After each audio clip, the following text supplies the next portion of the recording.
Hello, it's Ollie here at the Crafty Whisk, and I'm so grateful that you could join me today. Alright, so to get started, we need to choose our paper. You need something that is plain and patterned. You can use two different papers if you've only got a one-sided paper, but this one I actually really like the other side of it as well. So that's going to be my plain ribbon, and that's going to be my patterned ribbon. So we need to cut 1/2 inch strips. It doesn't matter how long they are, as long as they're longer than about 3 inches. It depends on how wide you want your ribbon panel to be. I just normally go to my 6-inch paper stash for this sort of thing. So what I'm going to do is I'm just going to chop off this end so that I'm starting off at 6 inches. And then I'm going to cut 1/2 inch strips. You need probably around 3 to be safe, especially if you're choosing which part of the pattern you want to use. Because I'm using both sides, I'm going to see if I can get away with, 4. Maybe I'll do one more. Strips never go astray, they're always good as accents on cards anyway. So I'm going to leave it at that. I do have some more if I need more. Right, now the next thing we need to do is make the panel that the ribbon is going to sit on. So what we need, it can be any width that you want. 2 inches is a good width because it fills up a lot of the card when you actually put a backer on it as well. So we need to, you can either do pencil marks every 1/2 inch, or you can score it every 1/2 inch. The thing with pencil marks is sometimes it gets confusing as to which pencil mark you need to go to. So I do prefer the scoring method. And with the scoring, you will not see the scoring in the end product. So you can either do one panel at a time, which is 2 inches by 5.5, and then score it every 1/2 inch on the 5.5 inch side. If you're doing more than one card, it's actually beneficial to score a whole 5.5 by 8 inch panel, because then you can cut as many as you want from this. Actually, I might use my big board.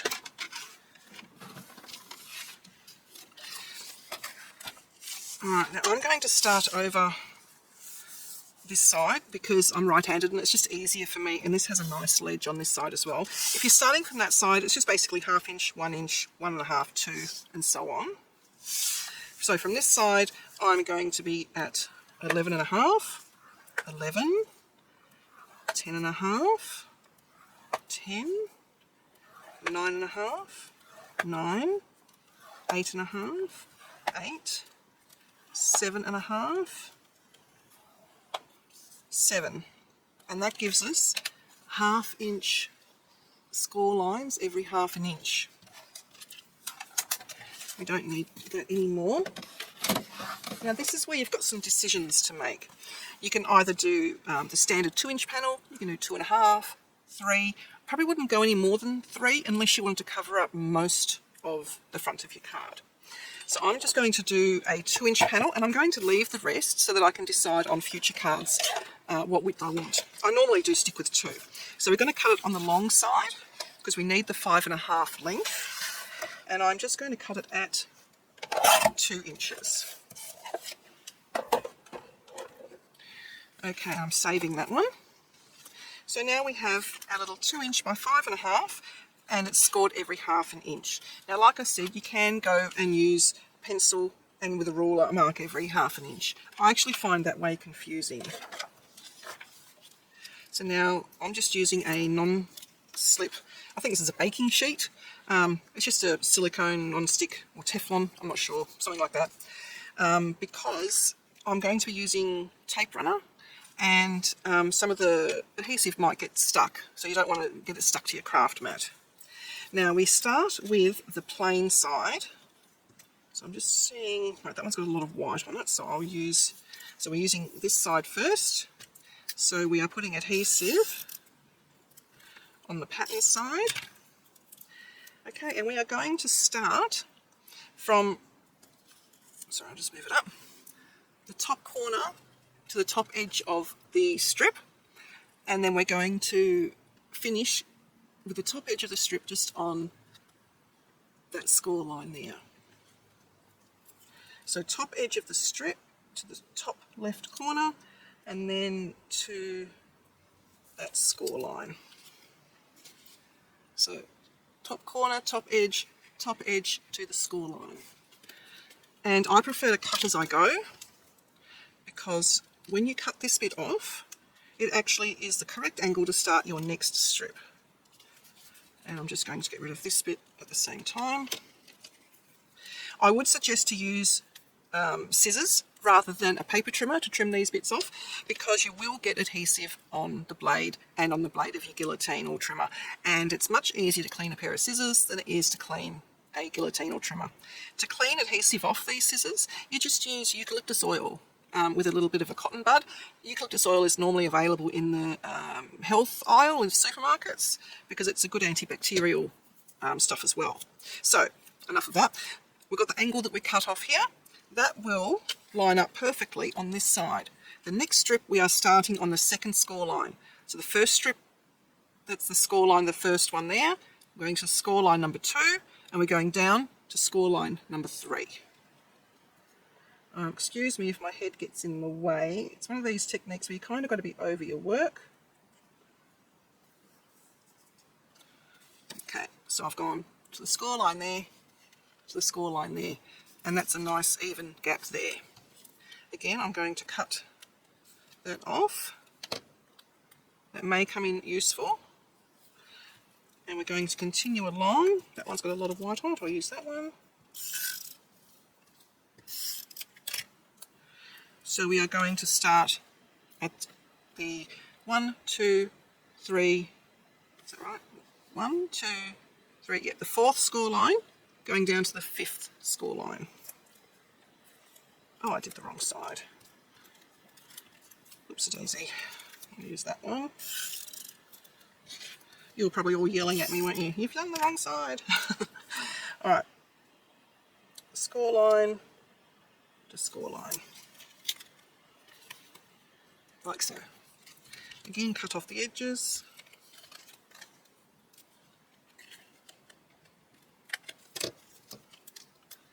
And this is now at the right angle to go on the next score line. It's one of those techniques you kind of got to try a couple of times and then you get the hang of it really quickly. So I am going to need more of that paper. I was hoping I wouldn't because I was wanting to mat that. Okay, so I need another. Okay, I'm only going to cut one more for the moment. Adhesive on the pattern side. And we start at the next score line, go down to the next one.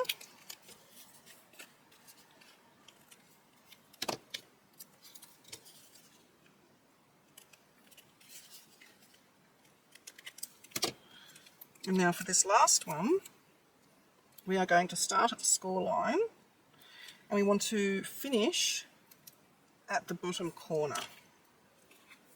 So I've started at that score line and the bottom corner is right there. So if I turn it over, see how it's right at the corner there? And then we cut it off.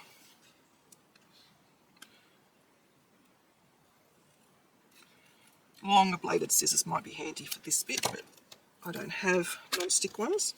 Alright, so we are left with 3 strips. Oops, if I don't drop it. Okay, so for the reverse side of it, I'm going to actually start at the second one, and we are going to go from right on top of that one, and we are going to the first score line. So the first score line's there, 1, 2, second, and the third score line is there. So going from the third score line to the first score line, or the way I tend to remember is we are covering up this ribbon here, and we're covering up that ribbon there. That way it looks like it's twisted. Again, trim as we go, and this will be at the correct angle for the next strip.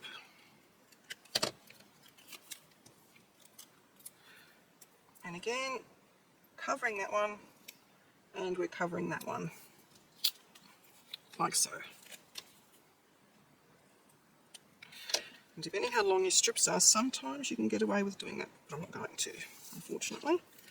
Alright. Next one, covering up that one, covering up that one.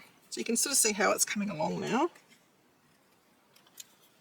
Like I said, it's not a difficult technique, but it is a precise technique.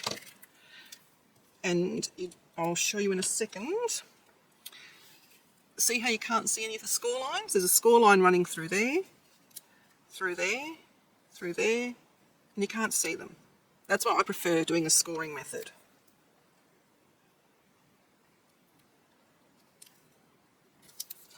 Nearly done. That bit's too short.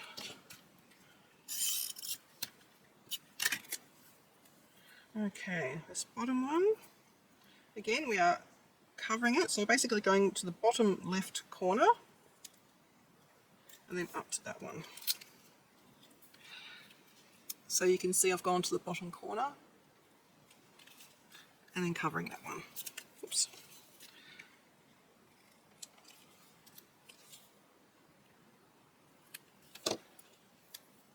And then the top one, I just need adhesive a little bit more on that edge there. We are going from the first score line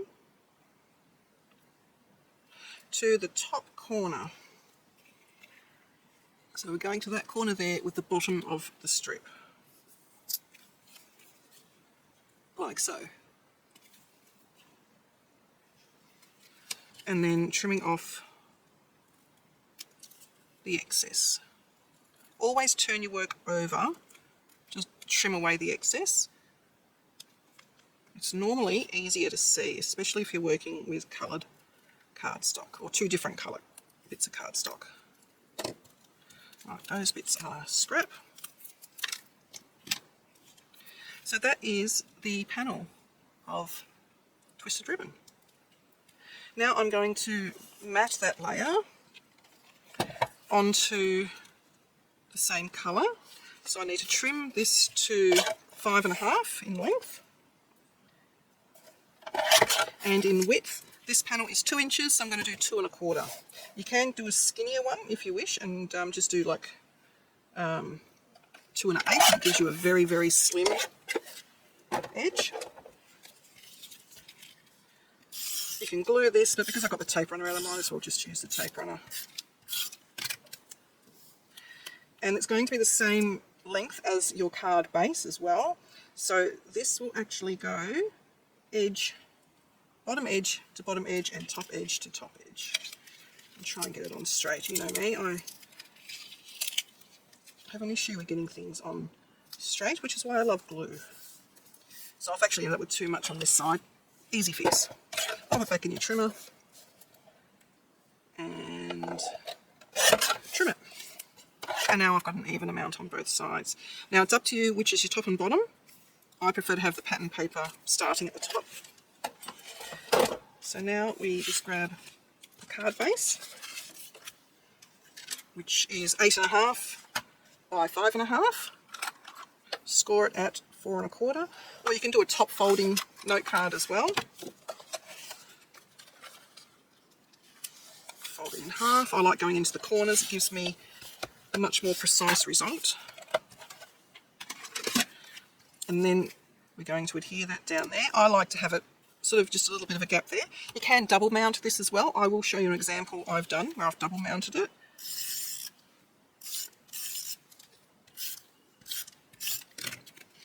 So make sure that's oriented the right way, and stick that down. Now ahead of time I have done a sentiment as well. I've just stamped the sentiment in the Simon Says stamp orchid, which actually matched really, really well to the colours in here. And the sentiment is honeybee stamps called My Favourite Flower. Some really pretty ones in there. The little flower I'm using is from one of Uniquely Creative die cut sets. This one's Indigo and Violet. And the paper pad, probably should have shown you that. It's really beautiful.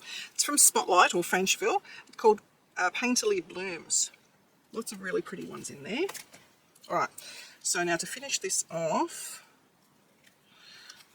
I wanted to pop that there and have the flower kind of coming out behind. So I'm going to add just a little bit of dimension.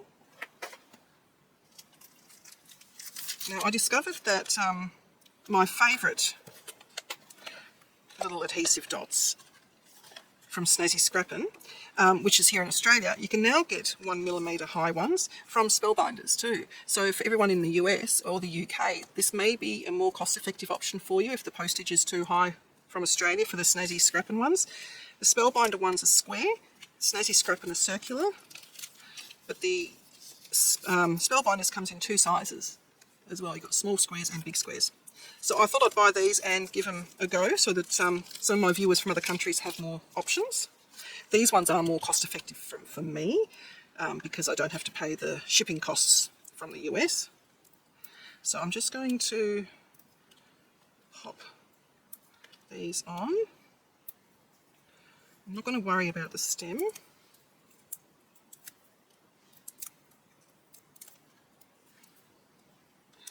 So if I'm going to put that one there, the flower kind of needs to go there, and I can chop most of that stem off. Okay, so now for the sentiment, I need it to be the same height, but on this side, because I've got 4 layers of paper there, so I'm going to use the 1mm foam over this side and then just the tape runner on this side. That way it will sit flat. Oops. Okay, I'm going to go start it from around about there. And I don't have any, oh there we are, I've got some little ones there. I just tend to cut these in half or in quarters so that I get the smaller sizes as well. And I'm going to put tape runner on this side.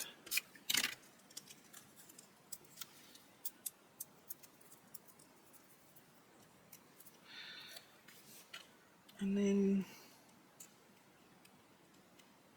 just pop that, try and get nice and straight, like so.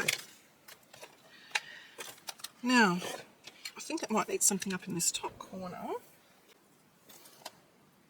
Some gems today. Haven't used these for a while. We have some nice purple ones. So these is just a jewels mix. A lot of scrapbooking stores sell this one. Or if you're into diamond painting, it's basically the same as the gems you use for diamond painting. So that's quite handy if you've got a stash of those left over, which you tend to do after each painting. Trying to get some small ones. Probably would have been easier if I tipped them out, but then you know what's going to happen. They're going to go everywhere. Alright. Just do that and close it up before Orion comes and decides he wants my pretties everywhere. Just going to use a small dot of glue under each one.